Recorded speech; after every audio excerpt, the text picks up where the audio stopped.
Why do men have a bad reputation with emotions, do you think? Oh man. I mean, I think that generally we feel emotions pretty intensely. And so when our emotions let loose, sometimes it can not be pretty. It can be loud. It can be big. It can be intense. And so I think sometimes men have a bad rap because of that. I think that there's been a few generations of men that have been told not to feel, that their best emotional tool is suppression, is repression, is just like stuff it down, pour some whiskey over top, you know, light some weed up and just keep soldiering on, right? Stiff upper lip, as I think they say in your country. And so I think we've gone through a few generations of men who used avoidance as their main tool with emotions. And because of that, cut themselves off from some pretty important data and information. And so a lot of men have just, in older generations, haven't been able to speak the language of emotions, of what they're feeling, of what they're going through. But I think having worked with men for over a decade, tens of thousands of men from around the world, men feel very deeply. Yeah, I think it's not that men don't feel. I think it's that men feel very deeply. And we've, in some cultures, created a vacuum of being able to teach men what to do with their emotions, how to actually traverse through their emotions. So I think those are parts of it. I'm curious what your thought is on that, though, as well, because even you talk to a lot of people in this space. Yeah, I think you're right. We don't exactly have fantastic emotional role models as men, and You mean Homer Simpson and Peter Griffin aren't the role models of emotional acuity? Exactly. Who's that? Who's the guy that used to be like, ah, and then would hit his wife, like pretend to hit his wife on like some sitcom? Who is that American guy? I'm not from this country. I don't fuck. I think that's before my time. I'm not sure. It very well maybe. Yeah. It was the 50s. It was a different time. The hands were softer. So yeah, I think the role model of the kind of bumbling, unfeeling, largely useless, semi-useless, kind of dedicated but emotionally out of touch man. I think that's got a lot to play into it. I think as well, it doesn't speak to many of the ways that men like to think about being masculine. I think one of the most common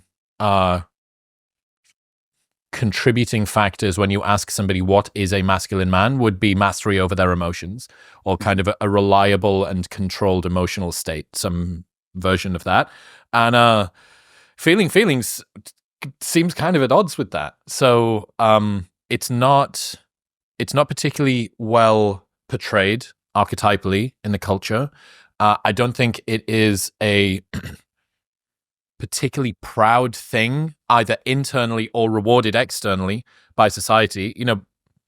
For all that the world says we need men to open up more and talk about their emotions, no one has any fucking idea how to deal with a man that's going through a very intense set of emotions, because they're either very aggressive or, even worse than that, very soppy. And you go, most of the time, people have no idea how to deal with that. It's scary. And then if you try to do that and you see, as you're unable to regulate, somebody else disgusted at your lack of regulation, you think, okay, I'm never doing that again. So maybe some more elements there. Yeah, I mean, I think a good way to put it is men are not incentivized to open up emotionally for a number of different reasons, right? I think oftentimes, I mean, I get comments on my YouTube videos all the time, stories from men who did open up to a past partner, to a girlfriend, to a wife, and were left shortly thereafter. Guys being ridiculed, whether it's in the locker room from other men, or being ridiculed by a woman who then loses attraction or says that she doesn't like the way that he brought it forward. So men just aren't generally incentivized to be emotionally expressive. Men are rewarded for being emotionally intelligent in the sense that they hold their shit together, right? That you're able to weather through really intense emotional situations. Mastery. Correct. Yeah. But the way that most men get there is is maybe not the best for their mental and physical well-being, because yeah, both not, because it's denial. It's True, denial yeah. because outwardly the guy that has gone and worked through all of his shit and has completely transcended and included and integrated and alchemized all of the different things inside of him to the point where he can feel it but not let it out until it's the right time and do it in a controlled manner and regulate and so on and so forth. And the guy that's just fucking suppressing it, like, they appear as the same person. I gotta make a comment on what you said about guys that open up to their partners. Yeah, this is a very common, it's like a trite talking point online about, like, can you be vulnerable with your partner, so on and so forth. I want to propose kind of a radical solution. That I was dating a good bit last year after a breakup, and I did this a couple of times with different pathways, kind of like an emotional shit test very early on during the dating process. Because what you want to see is if this person, and this is the same for women too, like, can this person handle outside of the sort of bound of what would be typically acceptable or typically expected, perhaps not acceptable. Can they handle that? So sending psychology articles or something and seeing if they've got anything to say back. It's like, that's something that's important to me. And maybe you're in the early days of the flirtation stage and whatever, like sending a SciPost article about the neurobiology of depression is like not that. It's like, hey, this is probably going to become important to me to be able to have a conversation about because it's shit that I'm interested in. So let's see. And the same thing, at least for me, that worked really well was talking about emotions early on. Like, hey, I'm going to open up. And it doesn't need to be, like your chronic athlete's foot and the trauma around that or whatever. But my point being, if you're dating somebody, I think that over-indexing, if you're the sort of person that really wants to do the whole like emotional openness thing, I think over-indexing on that as soon as possible, once you've got past the very, very early stages, just allows you to see, okay, is this person able to like sit with this? Are they able to hold the space? And if they can't, sweet. Like, I've learned. I'm not now 3, 5, 10 years down the line opening up as all of these different videos happen of a guy like once sheds a tear at the final scene of Interstellar or something, and the next day his wife leaves him for the dude next door. You kind of get this out of the way nice and early, and ultimately what you're saying is, like, it's the problem of your partner. If your partner can't fucking see you talk about emotions and open up, that relationship is supposed to be the safest harbor that you're ever going to have. You should be able to deal with the darkest, most difficult things in your entire life. And for some guys, they don't have that much darkness. But if you're a person that does, I think that you need to try and find that out as soon as possible. Yeah, I think that summary is really good. And I'll just reaffirm something that I said, I think, when we talked about attachment last time I was on, which is that, and this is my good friend, Dewey Freeman, who's been a therapist for 40 plus years. He's got a saying that the foundation of attachment is going through a hard time and coming out the other side okay. So the foundation of relationship is being able to go through a hard time and come out the other side okay. And the truth about monogamy is that when you're in a relationship with somebody, you are inevitably going to go through some type of hardship that, whether it's you individually or you as a couple, that really tests who you are, who the relationship is, how your partner shows up, and how you go through that hardship, whether it's emotional or physical or whatever, is going to determine the quality of the relationship and likely the longevity of the relationship.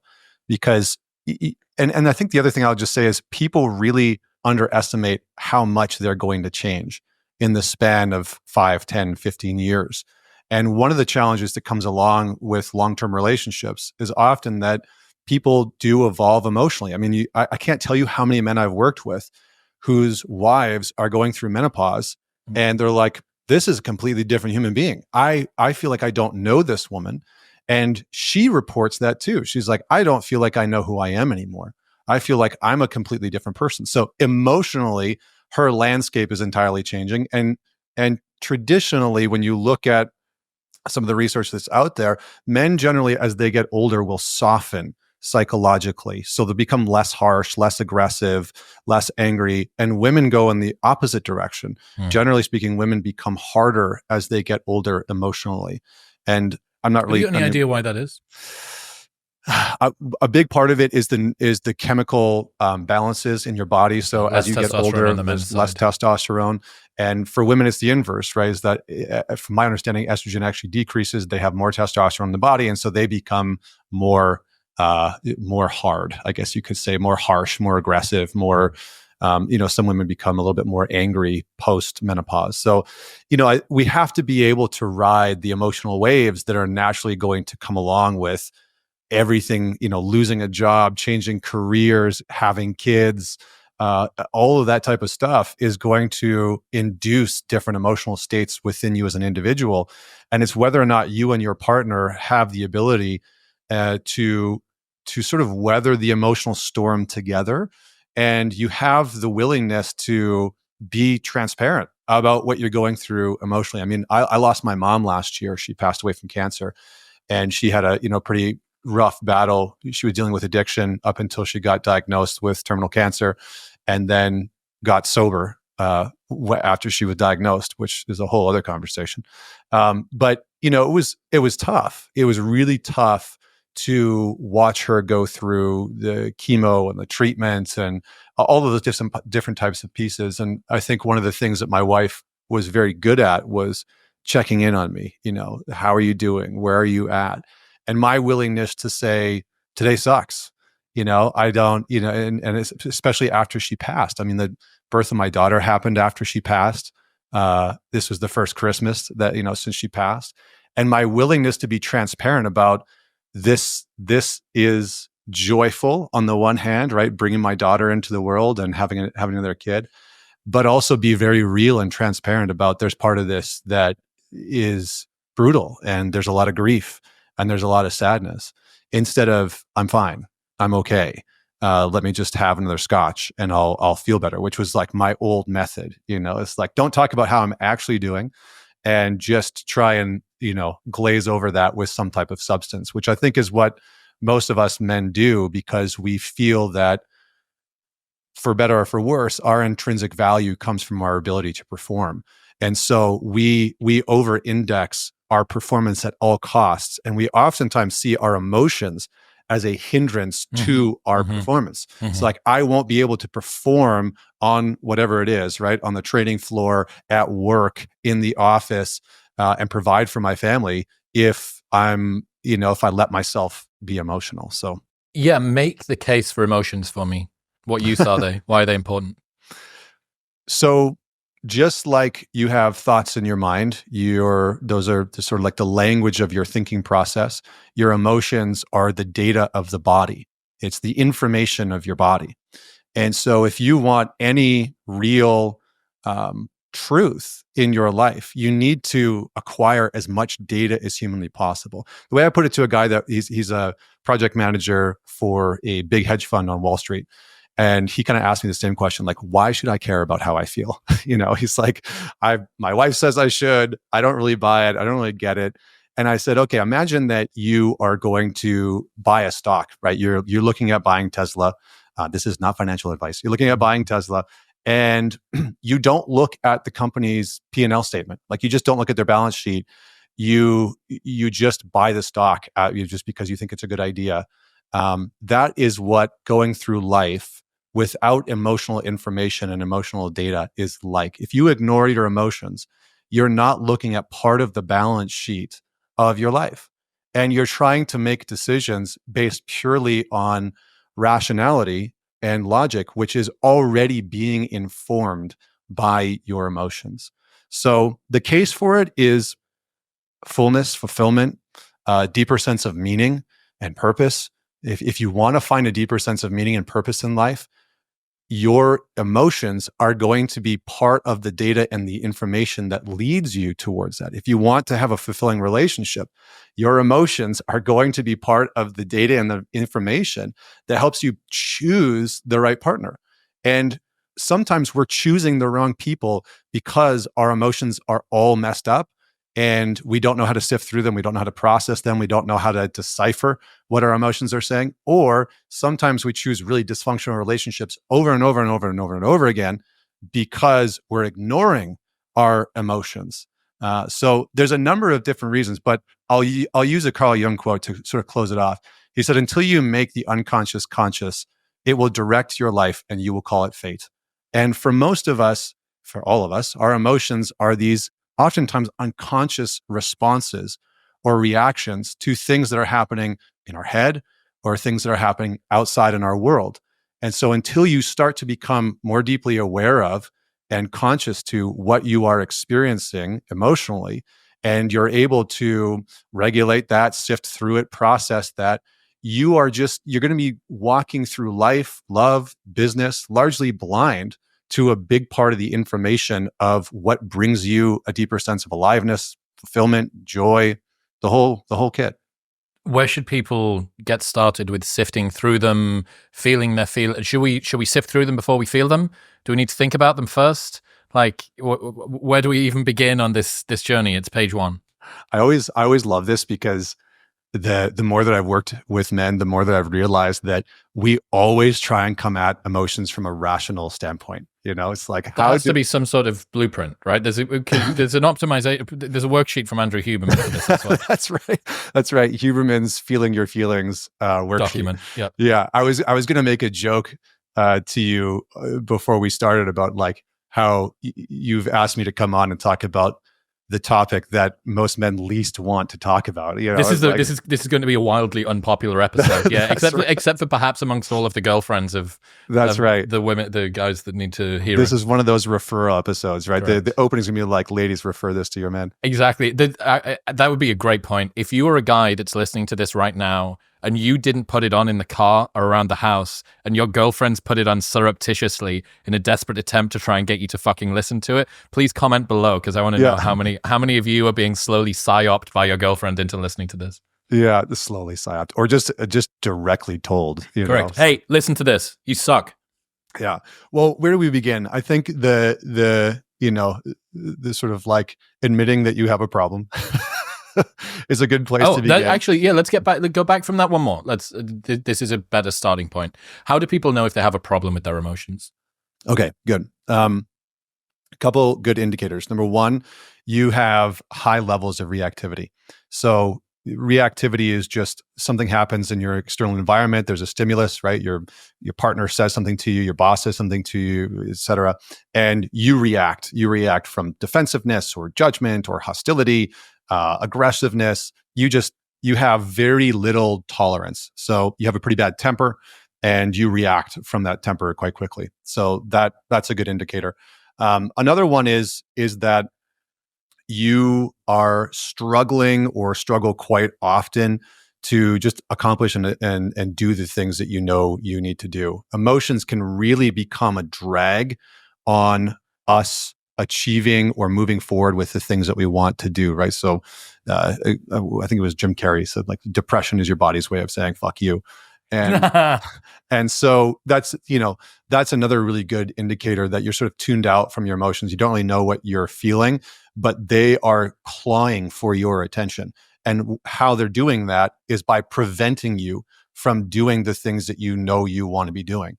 So a lot of times with guys is if they're cut off from their emotions, they are highly over-indexed on their rational mind. And everything is through the lens of rationality and logic. And there's no sense of like, this is how I feel about this. If you ask like, well, how do you feel about your girlfriend or wife or partner? Like, do you think that you should get married? There's a lot of rational explanation that won't necessarily tell you at all how they feel. So there's a disconnection from oftentimes a physical sense of what's happening inside of them. So when you say, what do you think about this? And can you feel it anywhere in your body? There's generally no sense of like, yeah, I feel anger here in my chest, or I can feel sadness in my gut, or I feel shame here. It's like a nervous system decapitation. Correct. Yeah. Yeah. It's a complete disconnection from the body. And another good one is what I call emotional constipation, where somebody really has a hard time expressing, experiencing, or even acknowledging that they are feeling something, whether that's because there's a threat to them or they've just been conditioned not to. So emotional constipation is another really big sign that somebody's pretty cut off from their emotions. Yeah, it's funny.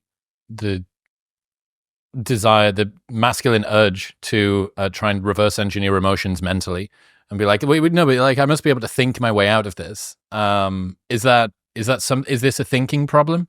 Like, Well, so I'll give you Einstein for a second, then I'll answer your question directly. He said, the rational mind is a faithful servant and the intuitive mind is a sacred gift.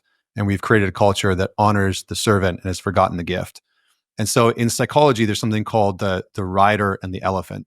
And the rider is your rational mind. And in the West, in our culture, we've largely over-indexed that rider who's on top of the elephant. And the elephant is your intuitive mind, it's your emotional body, it's your physical body, which has a tremendous amount of power, a tremendous amount of information. There's actually more information being sent from your body up into your brain than from your brain down into your body, which is the work of Bessel van der Kolk from The Body Keeps the Score. And so, I think in some ways we've been conditioned to really over-index that rational mind because there's safety in it, right? There's safety in not having to really understand what's happening in our body. And for a lot of men, what they feel internally is intense, right? When a guy feels anger, it feels intense. It feels like a threat. And so, and he's been told not to be dangerous. He's been told not to be a threat. He's been told not to scare people and not to raise his voice and, be a good boy and comply. And, some of these things can really shut a man down from feeling his emotions. Don't cry, etc. So it's less of a thinking problem and it's more a lack of modeling what it looks like to feel your feelings. We've gone through generations of men where they just literally were not taught to feel their feelings, or they were actively taught to suppress what they were experiencing. And I don't know if it was on your show, another show where I talked about, going through World War II, where all of these sayings came out of World War II, like man up, was to go get into the tank, right? Suck it up. I don't know if this is 100% true or not. There's like different accounts of it, but suck it up meant when you were in the plane and you puked into your air mask, you literally had to suck it back in and swallow it so you continue fighting. And so there's all of these adages where men have been put into horrendous situations that require them for survival purposes to deploy disassociation, to literally disassociate from what they are feeling in their body. If you're having to go and kill the enemy, you in some way have to disconnect from your emotional body and become hardened. It's just a rational thing. It's like either I kill them or they kill me. And so there's many, many different examples of social conditioning, environmental conditioning, just historical, pieces that have led to us as men really having to shut down our emotions. But to get more directly to it on the individual level and maybe make this more practical for the individual, I think that for a lot of men, it feels like a threat. It's like there's a threat to their relationship if they open up and are emotional. There's a threat to their ability to perform if they open up and are relational. And there's just a lack, again, of being taught how to feel what's happening inside of them. And when that happens, you just go into your head. You just live in your thoughts and you're constantly just in the mode of perception, right? So the way I like to look at this is that your senses are how you perceive reality and your emotions are how you experience reality. So there's your perception of your partner, there's your perception of the ice cream, there's the perception of how your burger smells, and then there's the experience, the direct experience of that relationship, that experience that you're going through at the party with your friends or eating the hamburger at the burger joint. There's the experience of that, and that's where emotions really come into play.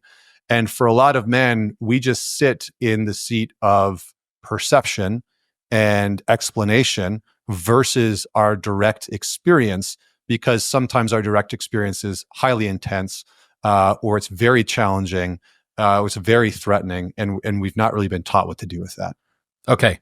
Teach us what to do with that. How do people get started to feel their feelings? Okay. First place, 100% is awareness. So you need to start to develop body-oriented awareness. I call it your DFE, your direct felt experience. So with every single emotion, you can think of every single emotion as a specific charge, like an electrical charge. And every charge has a very specific experience somatically or physiologically in your body. So, for example, if you get angry, you might have some heat start to build up in your chest, or you can feel your hands start to get a little agitated. Maybe your feet start to tap, right? Some people like bob their feet up and down. Your face might start to get flushed. Your breathing might start to get tense. But every emotional charge has a very specific somatic or physiological response: shame, grief, sadness, etc. So if you're wanting to develop emotional mastery, where you need to begin is just asking yourself the question, what somatic experience or what physical experience accompanies each emotion? And as men, this might start with just having some awareness of saying, I feel angry right now, or I feel sad right now, or I feel happy right now. And just beginning to have some awareness that you are feeling what you're feeling. Because again, depending on how nervous system decapitated you are, like that expression, or how emotionally constipated you are, how backed up you are, just developing that first awareness of being able to acknowledge, I am feeling something, is a really, really important step for the majority of men. So we need to start there. Do you want to add anything in or ask anything before we keep going? You're on a roll. Let's keep rolling. So once you've developed that awareness, then you need to be able to learn what to do with each emotion. And every emotion's a little bit different. I think one of the main emotions that men contend with often is anger. And for men, anger is usually the emotion that we deploy. It's the emotion that we reject the hardest because maybe we've been told, don't feel that, don't experience that. And so what you want to start to do is to use your breath, because your breath is the modulation dial of your nervous system, of your autonomic nervous system specifically. And your emotions are largely being produced in your autonomic nervous system between the sympathetic and the parasympathetic. You're oscillating back and forth between those two. And it's sending data and information up into the brain to your hypothalamus and amygdala. And they're determining threat response and all those types of things. But what you want to start to do is to bring awareness into your body by using the breath. And so getting more and more attention on your inhales, on your exhales, and beginning to locate, where do I actually experience that emotion in the body? So, and being able to really detail it, right? So when you feel anger, what does anger feel like in your body, right? So for me, I kind of feel like the Iron Man power core in my chest, like light up. And then the angrier that I get, the more it just starts to pulse out through my chest, into my arms, down into my legs. And if it reaches up into my head, then I know I'm screwed. That's when it's just like, there's definitely a cause for a pause there, because your emotions can hijack your brain, right? Your emotions can hijack your communication and how you're interacting. So begin to as much as you can, with as much detail as you can, describe the physical experience of your emotions. Describe what it's like when you feel anger. Describe what it's like when you feel sadness or grief or joy or frustration, whatever it is, embarrassment. Really begin to describe what happens. Does your breath start to slow? Does it become constricted in your throat? Do you start to feel like you're closing down in your chest and you're collapsing? Do you feel like you want to run? Like, what actually accompanies that emotion? And then once you have that emotional awareness, you can move into beginning to understand if or what that emotion is trying to tell you. So every emotion, again, can have some important data and information that it's trying to relay, right? Maybe a boundary has been crossed in your relationship. And this is what happens all the time. So I'll give a good example that maybe is going to help guys. Anger is necessary for setting boundaries, just as an example. So if you're disconnected from your anger and you think that your anger is a problem, very likely you have piss poor boundaries. You get walked all over. You do not have any like real sense of no, or I'm not okay with this, because your anger is an alarm system sometimes that a boundary has been crossed. So being able to identify, oh, I feel heat in my chest, I feel heat in my face, I can feel like I'm angry, then we can create a little bit of space from the anger. So it's not I am angry, because that's usually where we're acting and responding from that place. But we create a little bit of a pause from awareness of the emotion, the sense of the emotion, a little bit of space, and then is there something that we want to communicate or express, not from that emotion, but maybe that something was, crossed, or somebody overstepped a boundary, or that you felt embarrassed about something, or whatever it is that the emotion is trying to alert you to. So that's a good sort of breakdown of what you can begin to do with your emotions. There's more that we can get into for all those, but that's a kind of a good like 4-step what you do. But the key to it is building awareness, and then the last step that I'll give you is to build some tolerance. So for a lot of men, there's a very low tolerance of threshold, and so grief starts to come up or sadness starts to come up, and there's zero room for it, and so they shut it down immediately. And anger starts to come up, and they have zero resilience to it, and so they just explode externally. And so part of what we need to do is we need to actually sit with our emotions. We actually need to sit with them, in them, if you want, not wallowing in them, not feeling sorry for ourselves, but we actually need to give ourselves time to feel into what it's like in our body. Because for a lot of guys, it's like, I don't like how I'm feeling, and so I want to get away from this as quickly as humanly possible. I don't like my anger. I don't like this sadness. I don't like this grief. I don't like this frustration. I want to shut it down as quickly as humanly possible. Men, I'll give another example with anger. Men that struggle with anger, one of the best things that they can begin to do is to sit in the anger when it arises. So I give guys that have, not like rage issues, but anger problems, low temper.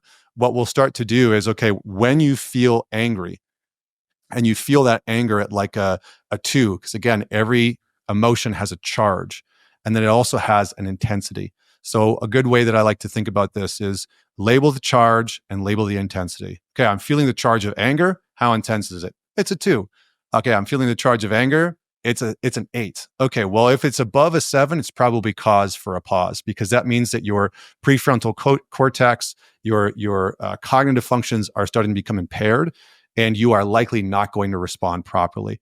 So that would be a good cause for a pause. And then you go sit, and with anger specifically, I call it the fire meditation. You sit in that anger and you just breathe and you just notice what's happening in your body. Because for a lot of guys, anger hasn't really been a safe thing. Maybe you grew up around a parent who was angry and abusive or violent or hostile. And so anger feels like a visceral threat in your body. So you have to begin to condition your body to have a higher tolerance for feeling some of these emotions. And what that will do is it will slowly over time train your brain to know, I can be angry and that can be safe, or I can feel grief and that can be okay, whatever the emotion is. So charge and intensity, and then sitting with the emotion to actually build some level of tolerance around it. Can you just take us through that process, those 4 steps again? Yep. So number 1, develop awareness. Have some awareness around the charge that's in your body. And that charge is just your, whatever the emotion is, right? Whether it's anger or grief or sadness, etc. Number 2, after you have the basic awareness, is label the experience of the emotion, of the charge in your body. So I feel the charge of anger in my chest, and label the intensity of it. So I feel the charge of anger in my chest, and it's a 5, right? And then step number 3 is try and describe it as much as humanly possible. Grab a journal, grab the notes app on your phone, whatever it works for you, and just try and write it out as much as humanly possible. And then number 4 is try and identify what the emotion is wanting to express. So a good prompt for that is, if my anger had a voice, what it would say is, or if my sadness had a voice, what it would say is, and give that emotion some level of expression. That doesn't mean, just very important caveat, that you are going to launch whatever the anger says out at somebody else. It means that you're going to write that down, you're going to reflect on it, and you're going to, and this is what a lot of therapists say, process what is maybe relevant or important about what that emotion is saying. Most people just throw the baby out with the bathwater when it comes to emotions. It's like, well, my emotion is saying this, and so I'm either going to vomit it all over somebody, which is not emotional intelligence, or I'm going to ignore it entirely. That's not emotional intelligence. We want to feel it. We want to be able to identify it. We want to feel it in our body. We want to be able to sit with it. And then we want to be able to parse through if there's relevant information and data that our emotions are actually bringing up to us. Where do people get stuck the most, and how do they get stuck the most during this process? So for men, where they get stuck is usually in the permission stage. It's actually giving themselves permission to feel their feelings, because there's a whole slew of what ifs that usually come along for them. And just giving themselves permission to say, okay, I don't know how I feel most of the time, or I am emotionally constipated. I am disconnected from my emotions. Because for a lot of guys, what they say is, yeah, well, so what? Like, I don't feel my feelings. What's the big deal? It's like, well, if you don't feel your feelings, then no one else around you can feel you. They can't interact with you relationally. They don't know whether you're really happy or sad. And most of the time, what people get from men when they're around them is you're angry or you're just not there. So the permission stage is a big place where guys get angry. The second stage is the tolerance stage. It can be really challenging for you to build up any level of tolerance, especially because the majority of men are carrying around an intensity inside of them that is very hard for them to manage. So some men, the intensity that they're feeling is way too much energy. And that's, we label that as anxiety in today's culture. So for some men, they're carrying around so much energy in their body, whether it's because of trauma or it's because of life circumstances, or it's just their natural state. They just naturally have a tremendous amount of energy internally that they don't know how to deal with that energy. For other men, it's a lot of anger. For other men, they have a lot of grief and sadness. And when they really start to try and build tolerance around it, their natural mechanism of, I don't want to fucking deal with this, so let me just have another drink, open up the web browser and watch porn and jerk off and get rid of this feeling, is so intense. And that's what most of us have been conditioned to do. Most men have been conditioned to deal with their emotions by jerking off and watching porn, smoking weed, drinking alcohol. All of those things are wonderful for hitting the reset button or numbing out what you're feeling. So developing tolerance is a really, really big challenge for a lot of men, because when you start, you feel like you suck. There's just it's like I took my son skiing for the very first time and he's never been on skis. So he sucks. He did pretty good, all things considering. He's probably about as good as me on skis, I feel. I mean, he's 3.5, so he's figuring it out. But you're starting at a place of lacking competence. And we as men hate lacking competence. We hate lacking competence.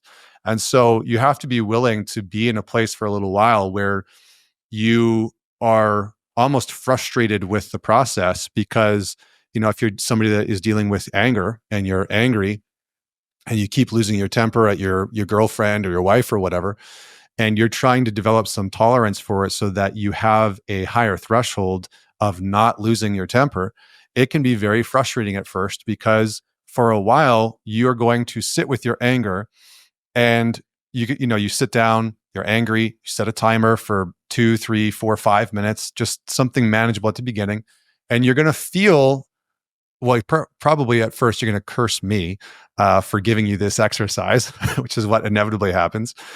But then you're going to feel like it's impossible, because for the majority of men, that intense emotion that they're carrying around inside of them has overpowered them constantly throughout their life. Their depression, their anxiety, their anger, their rage, their embarrassment, their shame. It's dominated them to some degree. And what you're really trying to do is sit with the enemy.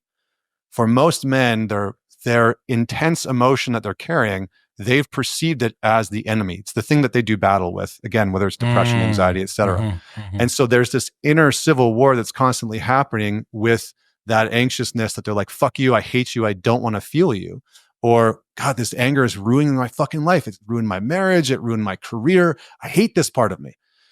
But by sitting with it, you over time are starting to build a relationship of acceptance, of acknowledgement, of understanding.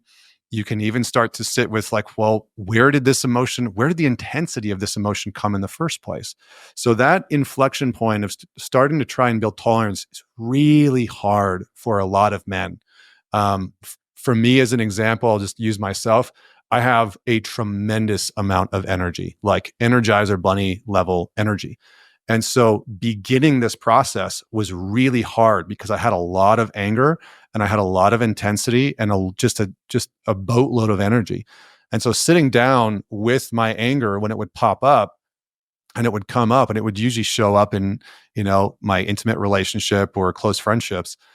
It was really hard at first because that's where, my inner critic would start to spin up and I'd be shit talking myself and this is ridiculous and I want to do this. But that's really the place where you start to reconcile with this intensity that's living inside of you that's oftentimes keeping you away from the people that you love, creating distance from the goals that you want to achieve, et cetera. So those are the places where guys really get hung up. Talking about maybe the other side of the fence energetically from an emotion standpoint, stuff like sadness, anxiety, shame, depression. Is there a different way that guys should think about trying to feel those?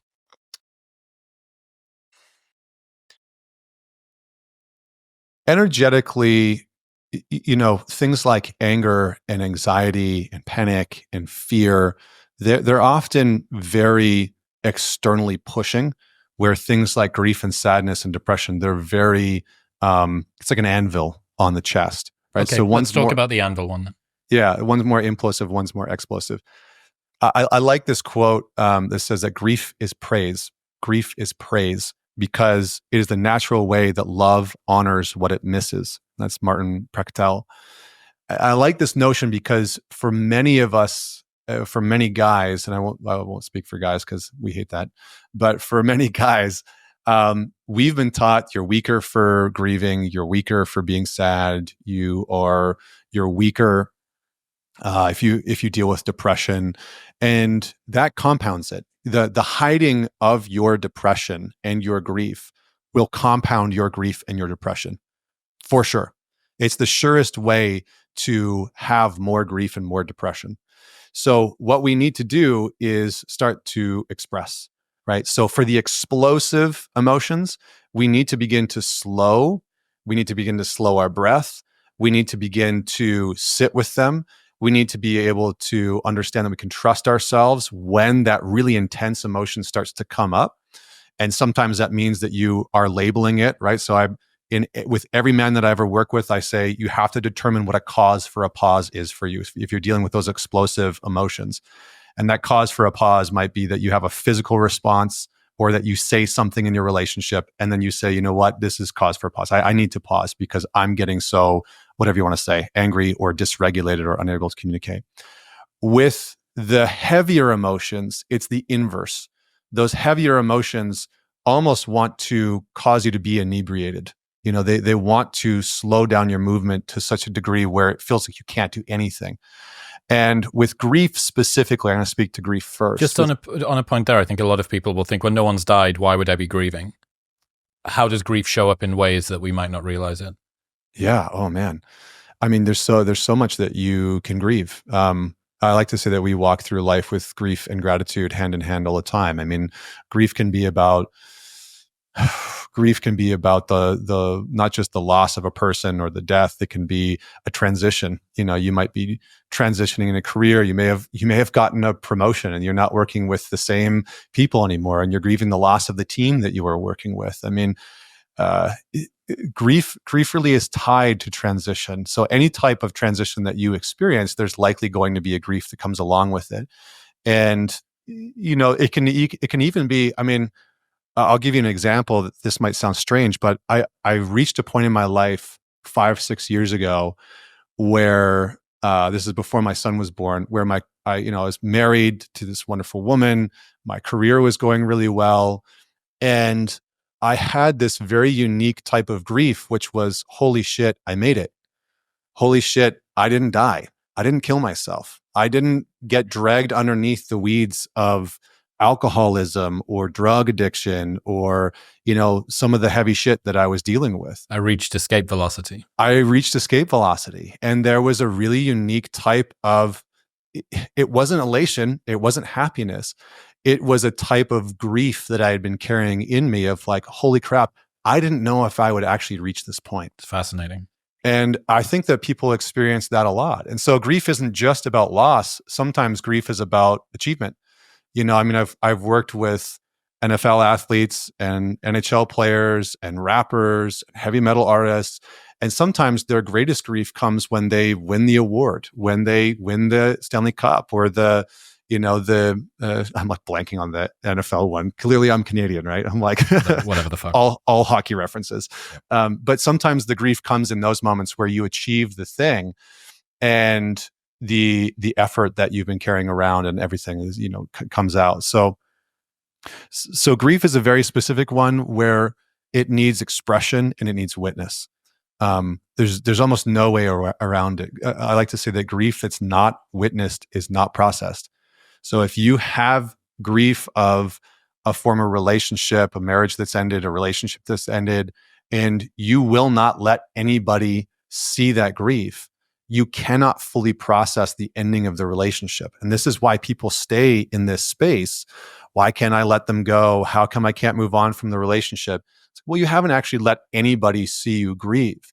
And we've, in our culture, made it very strange to deal with grief because, we have all these sayings now, right? It's like, his friend got diagnosed with cancer and he gave me the ick. He was crying about his friend getting diagnosed. I saw this meme the other day. It was exactly this.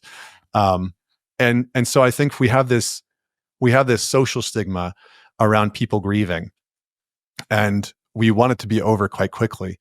And so usually for people, they hide their grief instead of express it and expose it.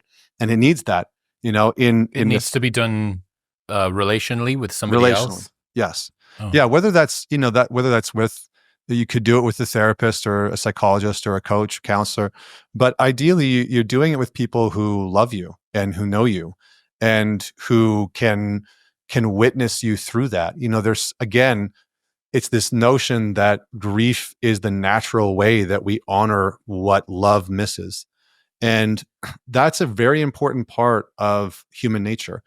Oftentimes what we end up doing is we defer grief. We try and push it down the road. And it turns into a slow depression. So grief needs to be witnessed and it needs to be expressed. You need to be able to say, I'm grieving the loss of X, Y, and Z, or I'm grieving the movement into the space of my life. I'm grieving the transition into this place. And to have somebody that can witness it and actually reflect back like, yeah, I get that. That's terrible. And so having people in our lives that can do that is important. I think with things like depression, expression is important. Being witnessed is important, but there's also a kind of pressing out that's required. Like you actually have to begin to move outside of the confines, because depression is this thing that kind of closes in on your heart, on your mind, on your emotions, on your thinking. And it really becomes this like weighted blanket that you can't get out from underneath of. And so sometimes you need the expression of, I'm feeling this way. You need to be witnessed, but you also need people who are going to say, let me help you up. So sometimes part of depression is saying, I actually need help. I need you to help me get out of this funk because I don't know what to do. It's like being caught in quicksand. It's like you probably need somebody to help get you out of the quicksand. That's really what depression is emotionally. So part of depression is asking for help, asking for support without falling into the trap of obfuscating the responsibility to the other person. Because oftentimes what happens with depression is this victim mindset sets in of, I'm worthless, I can't do anything, I'm not able to get out of this. And then there's this, I need a savior to come and get me out of it. So we can ask for help without actually, causing somebody else to do that, to pull us out. And I think with something like depression, there's just no way around it. Working out, like go to the gym and work out ruthlessly. At first it might feel like just getting your ass to the gym once or twice a week is like everything that you can do. But with something like depression, that's really going to help you. Doing breath work is very, very helpful for things like grief and depression and sadness. A lot of the times, our emotions, we have all of these psychological barriers to getting into our emotions. And sometimes things like breath work and psychedelics can shut down what's called the default mode network, which is our thinking mind. And it can access our deeper feeling body much quicker. So you can do breath work to, like the intense Wim Hof or holotropic breathing, those types of breath works, if you do them long enough, can really help you to access a lot of that emotion and get it out. With things so bizarre if you're sort of deep in a breathwork practice like that, and there's just this thing starts bubbling up, and you're like, "What the fuck are you?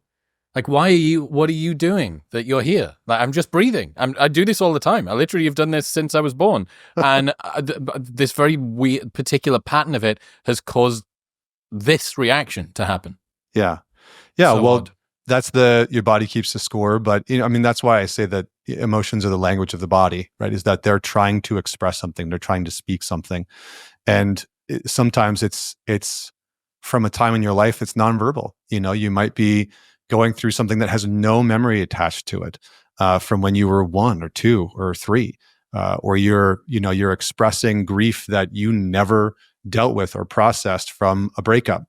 Or that you never worked through properly, and you go into breath work, and all of a sudden, like you said, it bubbles up and goes. So those are some helpful ways to move through things like grief, sadness, and depression. But we could get more granular with them. But those are some high level ways. I think one of the common or most likely criticisms that I'm anticipating is that men have this desire to be consistent and reliable. Yes. And there is an expectation of mastery of your emotional state among men, from other men, from your partner. How do you think about balancing that desire for mastery with a desire to not suppress emotions? People don't want to feel ashamed about the things that they feel. And what you've said, there's this great story about Tiger Woods where he had a bunch of inefficiencies in his swing. And he was good, but he was never going to be great. And one of the problems was that he had, I think it was too much movement on his backswing, and he needed to, from the ground up, rebuild his entire swing. But the problem is, he wasn't even starting playing golf from scratch. He had to get rid of all of the habits that he had brought in and make himself purposefully worse before he was then able to reach the next level that he was going to go to, while also having all of the expectation on him and all of the comparison internally and externally of his previous performance and, oh my God, he's fallen off, he's gotten worse, etc., etc. I imagine that it's a tough sell to get guys to think, okay, so you're saying that I'm going to actively make myself worse for an as yet undetermined, perhaps sort of infinite amount of time, and it's going to suck. Yes. And I'm not going to be rewarded for it until who knows how far down. It's like ordering an Uber and having no idea when it's going to arrive.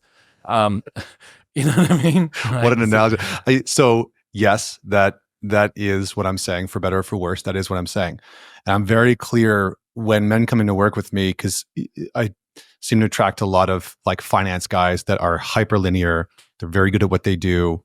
Hedge fund owners, guys that are Wall Street traders, and they've lived in their brain for a very, very long time. And they inevitably say, but I don't want anything to suffer.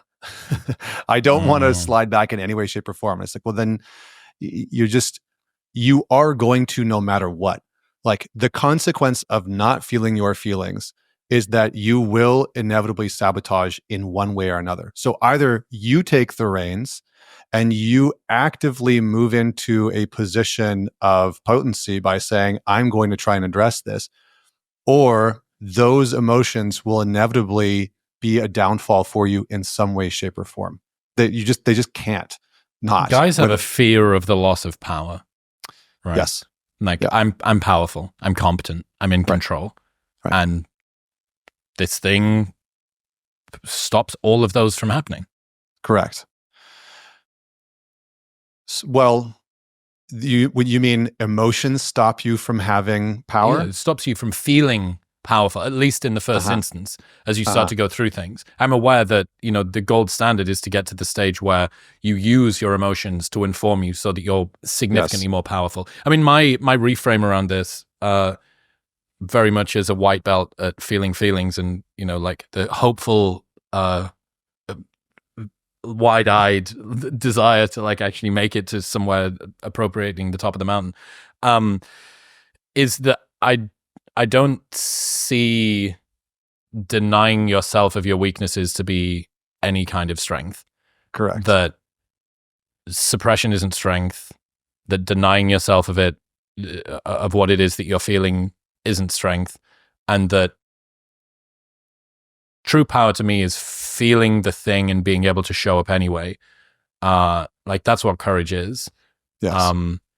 And the goal that everybody's trying to get to is to experience the fullness of the human world, your inner landscape, and not to nerf your way through this like weird self-programmed autism in a desperate attempt to, be able to fucking increase year-on-year profits by 20%. Yeah. Well, and who knows how you might perform, how you might increase profits afterwards, living more fully. And even another question on top of that, who knows if you wouldn't give a single shit about the profits, given that you now have direct access to the thing that you were trying to do in any case, which is an enjoyable emotional state. Correct. Well, I think what you're talking about is there is an intersection between feeling your feelings and finding a purpose. You unequivocally cannot find a deep sense of purpose. I mean, maybe not unequivocally. There are very, very, very, very, very few cases that I have ever come across of men that have found deep meaning and purpose and fulfillment in life who are shut off from their emotions. It requires you to go through the territory of the unknown, which is your emotions. They're the things that are the battlefield that you're really, if you're honest with yourself, most men are afraid to go into. And that loss of power that you're talking about, are you familiar with Richard Rohr? He's a Franciscan, I think he's a Franciscan monk. No. He's quite old now, but he has this great saying where until a man experiences a journey of powerlessness, he will always abuse power. And the real essence of what initiation used to be, boys used to go through initiation processes that put them into the realm of being a man. And part of that initiation was you were powerless. You got thrust out into some experience where you literally could not dominate it. You couldn't conquer it. You couldn't overcome it. You had to experience what it was like to move and be in relationship with something that was bigger than you, that could conquer you, that you are somewhat powerless against. And that's really what I've been talking about in terms of developing that tolerance with your emotion, right? If you are a man who has this really deep darkness inside of you that's heavy, that feels like it's overwhelming you constantly, it's like, well, that's a type of an initiatory experience. You are up against something that you feel powerless against. Same with your anger, same with your anxiety, same with whatever it is, right? I mean, fill in the blank with whatever emotion feels like it's too much for you to handle. And so the formula isn't to just ignore any of your emotions. You will not find a deeper sense of purpose and meaning in that. The formula is to move into and actively choose that state of powerlessness. And for a period of time, not forever, not to wallow in it, not to be like, I'm a helpless, useless, human being. But if you look at any of the great myths out there, like the Odyssey or the Iliad, they go on a journey of powerlessness. That's what it's all about. It's about you venturing out into the unknown, being put in powerless position after powerless position, and learning something extremely useful about yourself.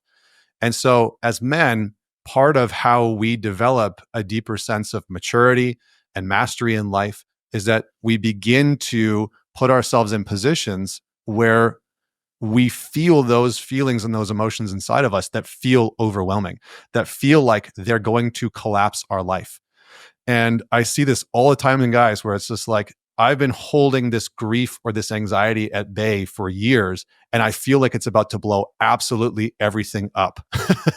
And I'm afraid to let myself feel it. And that's the space that you have to enter into. Because in that is, again, it's all the data and the information. I mean, you read somebody like Marcus Aurelius, what he's really talking about is he is one of the most emotionally adept writers that I've ever come across. And he's just talking about his direct experience of reality, of existence, of ruling a kingdom, of going to war, of loving, of women. Like, he's talking from a very emotionally experiential place, but it's very processed in a way where you can tell that there's a maturity there, that he's been working on his emotions for a very, very long time. It's not that he's completely disconnected from them. It's that he's built such a deep relationship to his emotions and to his experience that he's able to articulate life in a way that draws all of us towards it.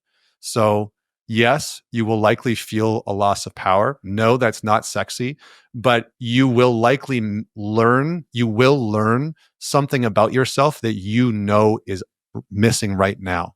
That's been my experience, that the thing that you think is missing in your life, whether it's in your marriage, your relationship, your sex life, your finances, your sense of purpose, it's in this place of going into our emotions and feeling cumbersome and like a beginner and sort of fumbling around at first for, okay, I'm going to let myself express rather than explain. Maybe we should talk about that difference. But I'm going to let myself feel my feelings and see what happens and be honest about what I'm experiencing. You know, Jordan Peterson says, tell the truth and it'll take you on an adventure.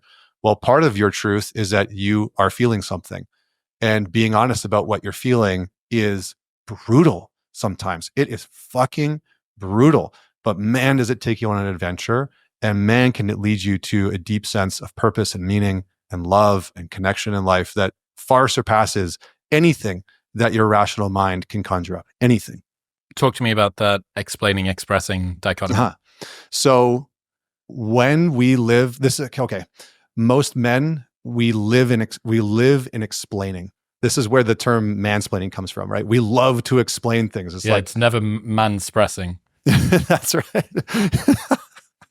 We should. There's the hashtag that's going to come out of this, manspressing. Yeah. We're gonna popularize that.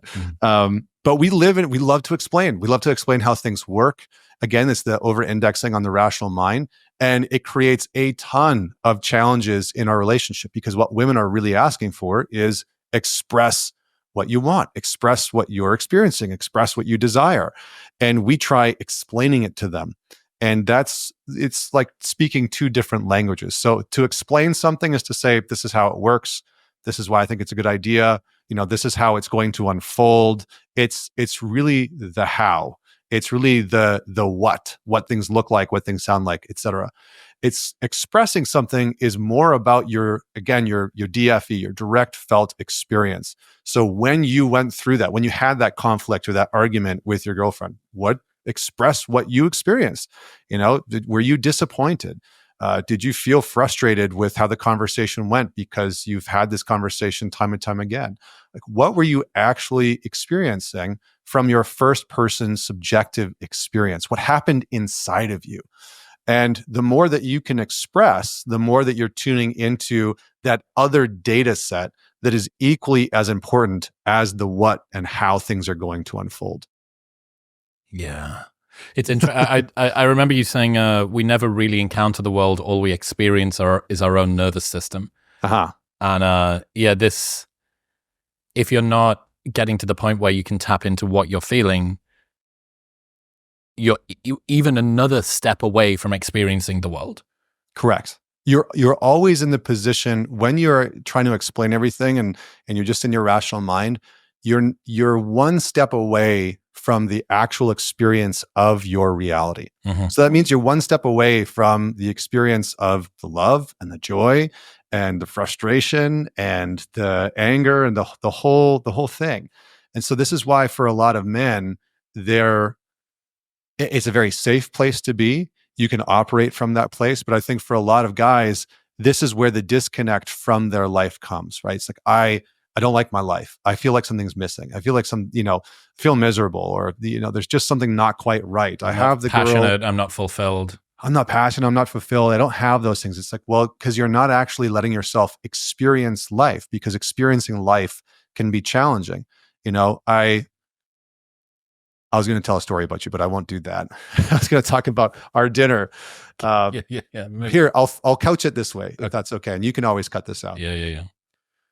I remember having dinner with you at a point in time where you were in a rough state. And I really appreciated how much you were grappling with this exact question. I could see you explaining what happened. I could see you explaining what was going on and why the decision, was that it was.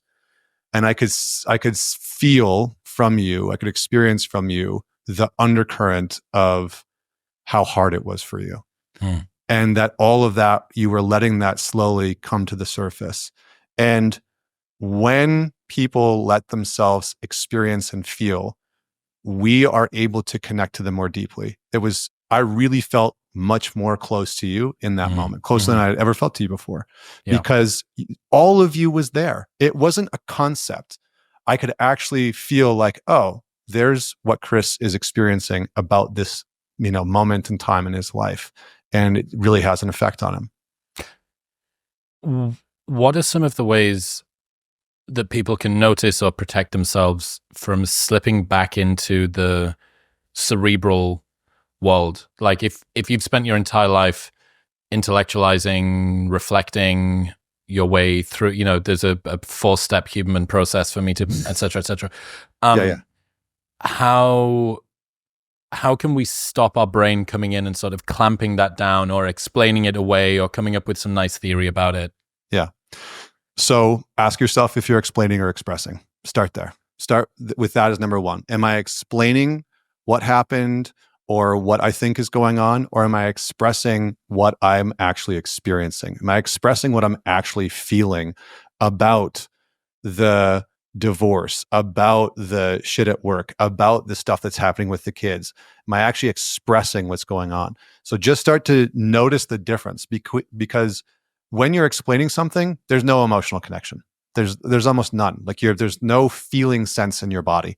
When you're expressing something, how I feel it, how most people describe it, is that you actually feel as though you are communicating with your body involved in some way, shape, or form.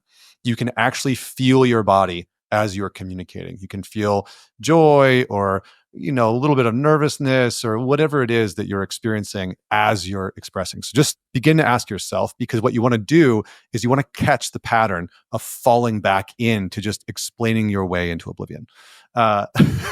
So that's number one, is ask yourself, am I explaining or expressing, and move towards expression. Correct.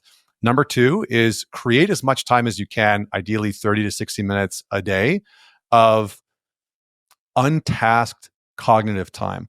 So this might be, unstructured cognitive time. It might be stream of consciousness journaling, where you just write out whatever is happening inside of you. This is such a incredible exercise. I give it to all my clients. Doesn't matter how much money they have, how successful they are. I give it to every single client, or how not successful they are, et cetera. You can go for a walk for 30 to 60 minutes with no music, no audiobook. We clutter ourselves so heavily. Most of the men that I work with have very little unstructured cognitive time. And so at the very end of the day, they're laying in bed, scrolling through social media, trying to drown out the emotional information and data that's rising up to their mind, right? Instead of replaying that embarrassing conversation where you approached that girl and she was like, no, I'm not going to give you my phone number. You try and drown it out by doom scrolling through whatever your social media platform is. So have 30 to 60 minutes of unstructured cognitive time, stream of consciousness journaling, going for a walk, lay in bed for 30 to 60 minutes. Give yourself an extra 30 minutes. Go in bed. Assume that it's going to take 30 to 60 minutes. And maybe just write down some of the things that you're experiencing. The last thing I would say is involve people in your life. If you're in a relationship, one of the best ways, and even if you're not, you can get your buddies on board with this, is to have other people point out when you've moved into explaining versus expression. Now, this isn't to say that explaining isn't, just want to put this caveat in there, doesn't mean that explaining isn't relevant or important for your life. There are some things that you absolutely need to explain at work and in board meetings. So make sure that you're not diminishing it entirely, but have other people who are going to support you. Like, I asked you how you were doing today, and you started to explain to me what happened. How are you actually feeling about that? Mm-hmm. So have other people that are in your corner. They're going to help you move towards that expression and communicating emotionally versus staying stuck in this rigid space. I found that to be really helpful, especially with Army guys. I've worked with a lot of like former Navy SEALs and military, and sometimes that accountability can be very, very helpful, especially for guys that they're trying to break a mold that they have been conditioned to move against, right? Because if you're in the military, you're really meant to shut off. Yeah. How much can men do all of this stuff by themselves? Some of it, you can do by yourself. I really am a strong advocate for whether it's a men's group or a community of men that are doing some type of work like this, because you can rapidly, it's like the trading bros on Reddit, right? It's like, I don't know if you've ever been into like the trading forums on Reddit. Have you ever gone down that rabbit hole? Does Wall Street Bets count? Yes, sure. Yeah, why not? But like, that's a community of men that have a mission, and they can, you can go sideways sometimes, but they can really support one another. And so if you find a community of guys that are supporting one another in this endeavor, it's going to help you, exponentially when it comes to this, because you're going to have other guys that are speaking this language, that are supporting you with this, that are, that are witnessing you in the challenge and the process that you're going through. So I think for a lot of guys, they'll benefit from being in some type of community or group, because our tendency is to do it solo, right? We want to lone wolf all of this. And what I found is that most men, they try and like, I'm going to take myself away from society and away from relationship, and I'm going to go work on myself. I'm going to go into monk mode for 12 months, and I'm going to come back this perfect, pristine human being. When that's not the case. You need interaction with other people. And the point of doing this work oftentimes with other men is to work through some of the volatility that can come up. It's like, you're going to get into a men's group, and inevitably one of the guys is going to piss you off.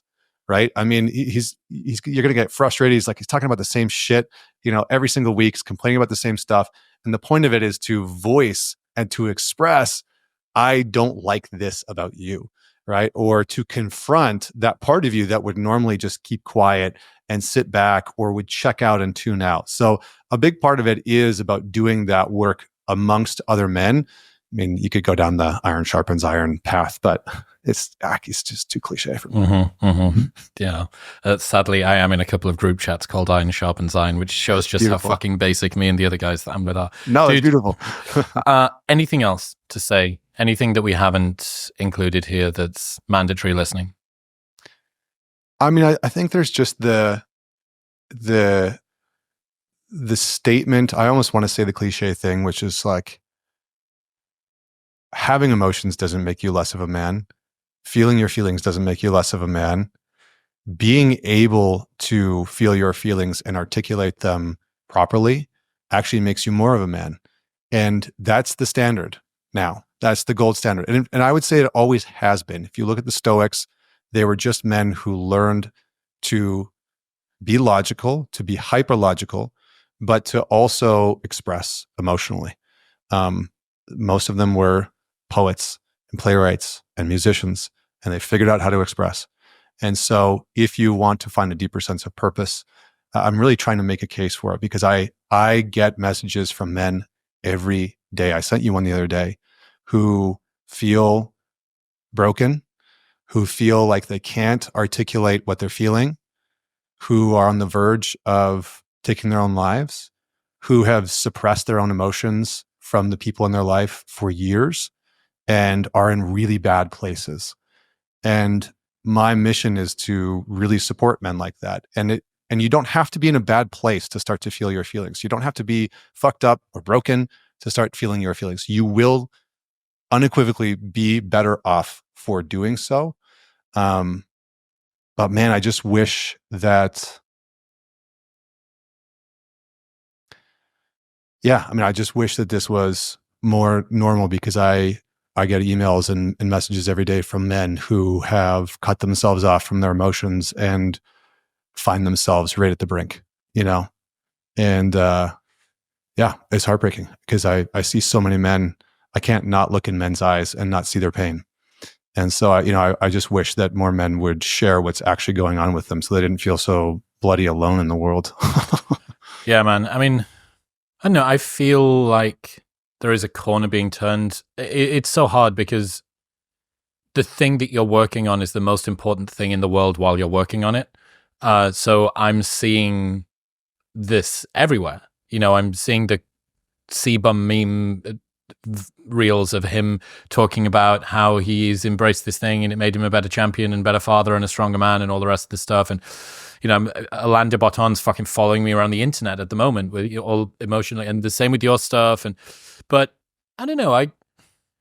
I don't care. Frankly, I don't care. I think that it's an optimal way for a particular subset, perhaps a majority, perhaps all men. I'm not going to say that it is, but I certainly know that for somebody that has a constitution that's like mine, and that I'm not that much of an outlier, there must be a non-insignificant cohort of people that also do it, that it's better, that life's better when I'm trying to do that, when I'm trying to work with emotions as opposed to against them, when I'm trying to actually feel my feelings as opposed to deny them, when I feel connected to the things that I do because there's a sense of resonance between me and it, when I'm not trying to explain away what's going on in life because I can come up with some clever sequence of letters and sounds that come out of my face hole. And then you leave the conversation thinking, well, at no point in that conversation was I there. I wasn't there in that conversation. I did this really cool dance or whatever, and everybody there was really impressed by the dance, I'm sure, but there was no part of me that actually got seen during that. And the full breadth of human experience is there for us to go through. And I'm interested in finding out what's on the other side of it. So I think that this is maybe an important redress, maybe a massive fucking error. And we're going to look back and realize that, the suppression thing was right all along. But you can't look at the state of the way that guys feel in the world and say that whatever is happening is optimal. Like, the one thing that you can't do is defend the current system. Now, I'm aware that this system has an awful lot of different inputs to do with socioeconomic status and their meaning in work and what's happening to sperm counts and testosterone levels and dating and online porn and video games and social media. And yep, all of those things are in there too. But everything should be on the fucking table. Like, if stuff's not going well, everything should be on the table, including the psychological and emotional landscape that these guys are inhabiting. And for me, it's what I'm working on. It's what I'm interested in. I think I like the group that I'm a part of. I like being a part of people like yourself and like Chris, who, I don't know, like fucking, for the people that have got a massive problem with it, or for the people that don't think that it's sufficiently masculine, it's like, pick any vector of masculinity that you want, and somebody from my friend group will beat you in it. Yeah. So if you want to play that game, if you want to play the shallow, like, my dick's bigger than your dick game, it's like, I've got a fucking army of dicks behind me. And I've got the biggest emotional dicks on the planet. Honestly, precisely correct. And I don't know. It just seems petty and juvenile and immature, looking at kind of previous versions of what guys are supposed to be. And I understand the whole, like, I keep seeing these fucking atrocious videos of or memes or whatever of like, my husband did X and I got the ick and then blah blah blah blah blah and all the rest of this stuff. I'm like, to be honest, I feel like the more that this happens, women should be fucking ashamed for that. In the same way as guys who abandon their partner because, something happens on their side, some common error or challenge that women come up against, something like that.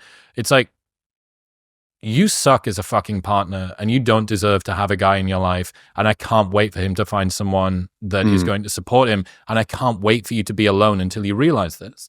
Yeah. So that's what I meant about the emotional shit test, that you want to find out quite early, earlier than you think you should, whether or not this person can handle it. And if they can handle a little bit of emotionality when they don't have the buy-in, they don't have the investment, the conviction, the attachment, the dependency, that bodes really fucking well for the future. And if you just see this like run for the hills thing, you think, well, great, you've been saved. You've been saved from having to invest more time into somebody who's so emotionally immature that they can't bear to deal with a guy who feels things. Yeah. I saw this. I just did a commentary on it. I saw this reel of this woman. It was like 3 or 4 women on a podcast, and they were talking about how the one woman started off and she said, when a man treats me well, I actually feel uncomfortable and I don't like it. And the other women all agreed with her, And I was like, what a fucking wild way to say that you like dysfunctional relationships. Like, why don't you just say, I like dysfunctional men and dysfunctional relationships? Like, just say that. Your job as a girl is to find somebody that, if that's what you want, go and find it. Right. I mean, I think it's an insane decision, but if that's what you want, go and find it. And as a guy, if what you want is somebody that you can grow with, that you can bear the most difficult and shameful parts of yourself and heal them together with somebody and feel like this is home and that you're the roof of the house together, that you guys are safe underneath this roof that you've built together, you need to find out if it's a chick on a podcast that wants to, be mistreated for a couple of decades before she bounces off into whatever next relationship she's going to do, or if it's a Vienna or a Courtney, Chris's wife, who want to genuinely see their partner. And the sort of birds of a feather flock together type thing. Like, people will get what they deserve eventually, but you want to try and find out if you're getting what you deserve nice and early. That's a good way of putting it. Man. I mean, I think the last thing I was going to say around like dealing with emotions. I love that. I love that notion of finding out early on whether somebody's on the same page as you emotionally, and having those sort of like emotional tests. Like, are you okay with? Can we go through a hard time and come out the other side okay? Or do you completely fall apart? Or are you not interested in the same things as me? But I think for the guys that are out there and they're not 100% sure where to begin, and you just want one thing to take away from all this, it's just start by acknowledging what you are avoiding emotionally. Just start there. Just start by acknowledging with somebody in your life, like, I'm avoiding how angry I am. I'm avoiding how depressed I actually am. I haven't been honest about how much anxiety I actually have, or that I'm fucking scared all the time. Like, just start with what you've been repressing. And sometimes that can be such a powerful first step. I mean, Jung said that confession is the first step of any therapeutic process. And just that admission can be enough to put you on a path of expression and tuning into your emotions on a much deeper level. And just practicing that, just having that become routine of like, I haven't been honest about this part of how I've been feeling. I haven't been honest about that part about how I'm feeling. And just being truthful about what you've been experiencing internally with somebody that you trust, with somebody that is, on board with that. Setting that up properly is important, not just dumping it on them, ad hoc and hoping that it goes well. Being like, that Connor guy gave me bad advice. Setting it up properly and making sure that they're on board for this process. But once you go down that path, I mean, it can lead you into developing much better friendships, much more transparent friendships like we're talking about, and a much deeper relationship where I think the greatest demand within any human being is to be fully known. I think that is there's like something in us that is magnetically pulling us towards being known, and to set up relationships where we can be fully known in a way that is healthy and not not about attention seeking or grandiose validation or wallowing in your own misery. It's not about any of that, but it's about actually being authentically and genuinely known by somebody else who cares about you. Like, what's the alternative? Like, where else are you going to find that level of intimacy? Really? You can have a twin brother or sister, and you're not going to be able to share quite the same things that you can in a relationship, because you just don't have the same underpinning of attachment in that same way. And yeah, man, you can have a safe and numb existence for the rest of time, or you can switch the color on the TV and start to actually experience things fully. Dude, I love you to bits. I adore all of your work. You know that I do. Everyone needs to check out everything that you're doing. Where should they go? Just go to mantalks.com. You can check out my book there. We have a men's community. You can check it all out there. So mantalks.com, or on YouTube or on Instagram, it's just ManTalks. Everyone needs to go and check it out. Until next time, dude, I can't wait. I appreciate you. Thanks, buddy. Do you think that your algorithm on YouTube is a bit of a god? Is it able to know things about you that you don't know about yourself? Well, the YouTube gods have selected this episode specifically for you, bespoke. So go and check it out.